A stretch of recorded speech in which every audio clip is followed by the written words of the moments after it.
আল্লাহ রাব্বুল আলামিন বললেন, সকল অনুগ্রহ আমার হাতে, কোনো বান্দার হাতে নয়। কেমন আমার হাতে? কুল ইন্নাল ফাদলা বিয়াদিল্লাহি ইউতিহি মাইয়াশা আল্লাহু ওয়াসিউন আলীম।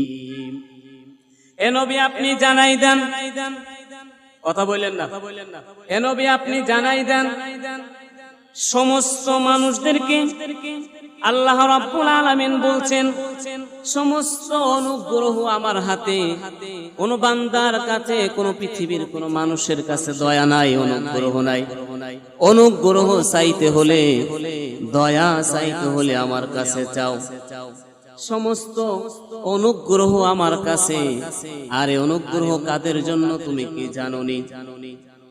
এই অনুগ্রহ তাদের জন্য যারা আমাকে বিশ্বাস করে, যারা আমার গোলামি করে, যারা আমার হুকুমের মধ্যে থাকে, তাদের প্রতি আমার অনুগ্রহ রয়েছে।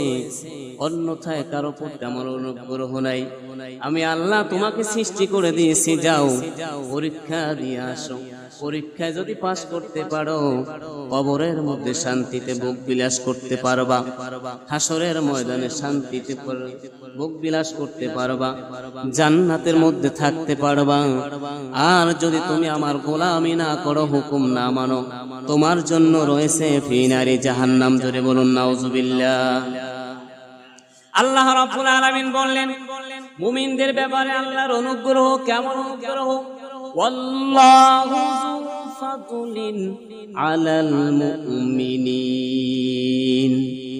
আমার এমন অনুগ্রহ যাদের প্রতি বিশ্বাসীবাসীদের জন্য, বিশ্বাসীদের প্রতি আমার অনুগ্রহ রয়েছে। কেমন বিশ্বাস? কেমন বিশ্বাস? আল্লাহ রাব্বুল আলামিন বলছেন যে এই জিনিসটা হারাম, আপনি বিশ্বাস করেছেন এটা হারাম, আল্লাহ কইছে এটা করা যাবে না, এটার নাম হচ্ছে বিশ্বাস। আর এটা হারাম আপনি জানেন, তারপর এটা করছেন, আপনি আল্লাহর হুকুম মানেন নাই। বিশ্বাস মুখে বলছেন, অন্তরে করেন নাই। কথা বলেন ঠিক কিনা? আল্লাহু যু ফাদলিন আলাল মুমিনিন।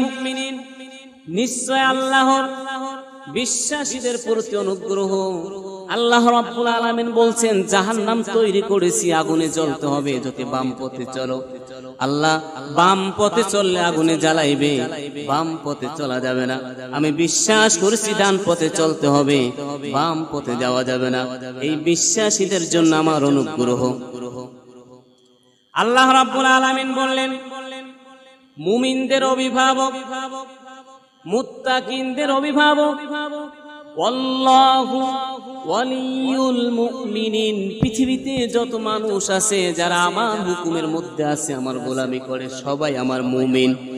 যারা আমার নিজের ইচ্ছাকৃতভাবে হুকুম থেকে বাইর হয়ে যায়, তারা মুমিন না, তারা দেখানো মুসলমান। কথা বলেন ঠিক কিনা? জোরে বলেন ঠিক কিনা? আমরা মুসলমানের ঘরে সন্তান জন্ম হয়েছি, মুসলমানের ঘরে জন্ম হইলি সাইনবোর্ড শুধু মুসলমান, কিন্তু মুসলমানিত্ব কাম যদি, আমল আকিদা যদি আমাদের ভিতরে না থাকে, কবরের পথে যাওয়ার পরপরই আপনার মুসলমানিত্ব আর থাকবে না। গুরুজের বাড়ির ছেলায় মুসলমানগিরি বাইরেই যাইবে। জোরে বলুন নাউজুবিল্লাহ। মুসলমান হইছি, মুসলমানের কাজ করতে হবে। কথা বলেন ঠিক কিনা? মুসলমান হইছি, দাড়ি রাখতে হবে, নামাজ পড়তে হবে, রোজা রাখতে হবে, টাকা থাকলে হজ করতে হবে, যাকাত দিতে হবে এবং সৎ পথে চলতে হবে, হালাল ব্যবসা করতে হবে। এর নাম না মুসলমান। পিতা মাতার খেদমত করতে হবে। মদ, জুয়া, গাঁজা, পেন্সিলিন এগুলা বাদ দিয়া হালাল ভাবে চলতে হবে, হালাল কিছু খাইতে হবে। এর নাম হইছে মুসলমান। এখন শুধু মুসলমানের ঘরে সন্তান জন্ম হইলাম আর আমল আকীদা ঠিক না, আমল আকীদা সব বেপথের, এটাকে তো মুসলমান বলে না। শুধু নামের মুসলমান, কামের মুসলমান আমরা হইতে পারলাম না। আল্লাহ রাব্বুল আলামিন আমাদেরকে কামের মুসলমান হওয়ার মতন তৌফিক দান করেন। জোরে বলুন আমিন।